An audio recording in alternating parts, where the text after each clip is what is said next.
ఇప్పుడు ఈ సభను ఉద్దేశించి మాట్లాడాల్సిందిగా మాజీ ఎంపీ గారైన సత్యవతి గారికి వద్దా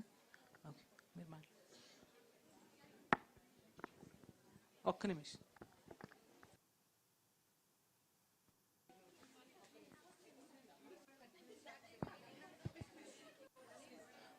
మరి 2 నిమిషాలు మాట్లాడాల్సిందిగా కోరుతున్నాను. అలాగే అందరికీ చేస్తున్నది ఏంటంటే అందరూ కొంతమంది భోజనంకి వెళ్ళి మళ్ళీ వచ్చి కూర్చోవలసిందిగా కోరుతున్నాను. మధ్యాహ్నం కూడా సభ కంటిన్యూ అవుతుంది. కొందరు మహిళా అధ్యక్షులు కూడా మాట్లాడతారు. ఇంకా స్పోక్స్ పర్సన్స్ వాళ్ళందరూ కూడా మాట్లాడడానికి మనం అవకాశం ఇవ్వాలి. రానున్న రోజుల్లో మనం ఎటువంటి కార్యాచరణతో ముందుకు వెళ్దాం అనేది కూడా మీ అభిప్రాయాలు కూడా తీసుకోవడం జరుగుతుంది. కాబట్టి మీరు అందరూ కూడా అయిపోతుంది అనుకోవద్దు. కొద్దిమంది వెళ్ళి భోజనం చేసి మళ్ళీ సభలోకి వచ్చి కూర్చోవలసిందిగా కోరుతున్నాను. ఇప్పుడు సత్యవతి గారికి 2 నిమిషాలు మాట్లాడాల్సిందిగా కోరుతున్నాను. అందరికీ నమస్కారం.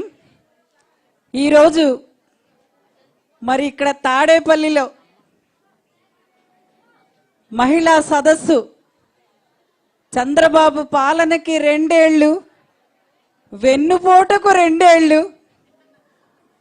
అన్న అంశం మీద ఇంత చక్కటి కార్యక్రమాన్ని ఇంత సక్సెస్ఫుల్గా ఆర్గనైజ్ చేసినటువంటి రాష్ట్ర మహిళా అధ్యక్షురాలు సోదరి వరదు కళ్యాణి గారికి, ఇక్కడికి విచ్చేసినటువంటి వివిధ హోదాల్లో ఉన్నటువంటి మహిళా ప్రజాప్రతినిధులందరికీ కూడా హృదయపూర్వక నమస్కారాలు తెలియజేస్తూ, మరి 1 నిమిషమే మాట్లాడతా అని చెప్పాను. ఖచ్చితంగా 1 నిమిషమే మాట్లాడతాను.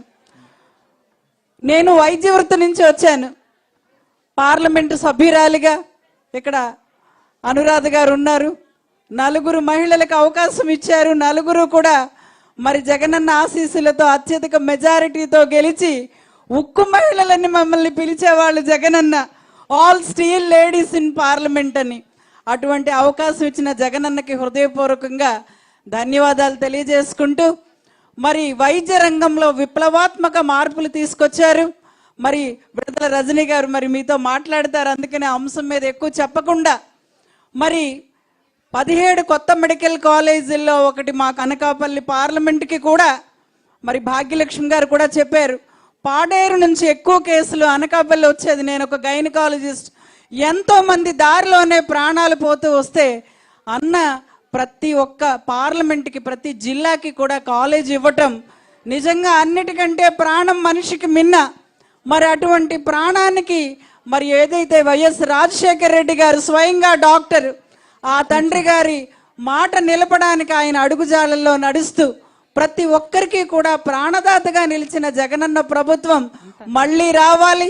దానికోసం మనందరూ కూడా ప్రతి ఒక్కరూ ఇక్కడికి వెళ్ళిన ప్రతి మహిళ కూడా మరి వారి నియోజకవర్గాలకు వెళ్ళిన తర్వాత ప్రతి ఒక్కరిని కూడా సమాయత్తం చేసి 2029 ఎలక్షన్స్లో మళ్ళీ అన్ని నియోజకవర్గాల్లో కూడా వైసీపీ జెండా ఎగిరేలాగా మనందరం కూడా కలిసికట్టుగా ఇవాళ ఎంత ఉత్సాహంగా ఈ సదస్సులో పాల్గొన్నాము, మరి అంతే ఉత్సాహంతో నియోజకవర్గాల్లో కూడా మనందరం కూడా జగనన్నని గెలిపించుకోవాలని చెప్పి ఈ అవకాశాన్ని తీసుకోవడం జరిగింది. మీ అందరికీ కూడా హృదయపూర్వకంగా అభినందనలు, ధన్యవాదాలు తెలియజేసుకుంటూ సెలవు తీసుకుంటున్నాను. జగన్నాథ రథ చక్రాలు వస్తున్నాయి, భూమార్గం పట్టిద్దాం, 2029లో భూకంపం సృష్టిద్దాం. Thank you very much. జై జగన్.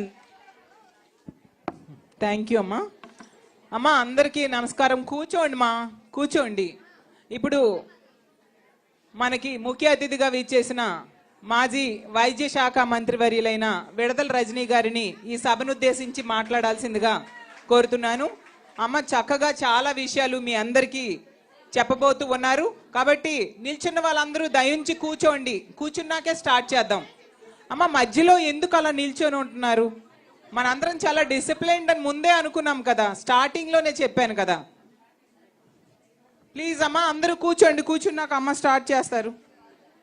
హలో అమ్మా, మధ్యలో మళ్ళీ నిల్చున్న వాళ్ళు ఉన్నారు, కూర్చోండి ప్లీజ్.